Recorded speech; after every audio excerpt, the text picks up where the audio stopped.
दरम्यान जयंत पाटलांना गोपीचंद पडळकर काही त्रास देत असतील असं वाटत नाही, असं नवनाथ बन यांनी म्हटलंय। जयंत पाटलांना त्रास देणं ही भाजपची परंपरा नाही। राऊतांनी केलेल्या आरोपांनंतर भाजपचे प्रवक्ते नवनाथ बन यांनी हे प्रत्युत्तर दिलंय। तर दबाव असून सुद्धा जयंत पाटील पक्ष सोडत नाहीयेत असं संजय राऊतांनी म्हटलं होतं। जयंत पाटील पक्ष सोडण्यासाठी तयार नसल्यामुळेच अशी विधानं केली जात आहेत असंही राऊतांनी म्हटलं होतं। आतापर्यंत देवेंद्र फडणवीसांनी या व्यक्तीला 12 ते 13 वेळा समज दिली आहे, असं वृत्त मी वाचलं। 12 ते 13 वेळा समज देऊन जो माणूस ऐकत नसेल याचा अर्थ तुमचा त्याला पाठिंबा आहे बोलण्यासाठी। आणि तुमचा जयंतरावांवरती राग यासाठी आहे, जयंतराव तुमच्या पक्षात यायला तयार नाहीत।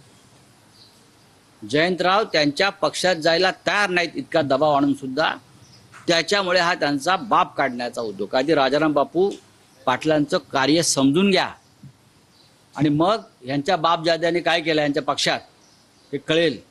खरं तर जयंत पाटील हे राष्ट्रवादी शरद पवार गटाचे ज्येष्ठ नेते आहेत।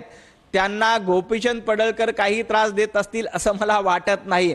त्यामुळे उगीच संजय राऊत यांनी जयंत पाटील यांचं नाव घेऊन अशा पद्धतीचे दावे प्रतिदावे करू नयेत। जयंत पाटील यांची कारकीर्द महाराष्ट्राला माहिती आहे आणि त्यांना कोणीतरी त्रास देतोय म्हणून ते कुठला तरी पक्ष सोडतील। आणि त्रास देणं आमची परंपरा नाही, त्रास देणं ही संजय राऊत आणि उभाटा गटाची परंपरा आहे।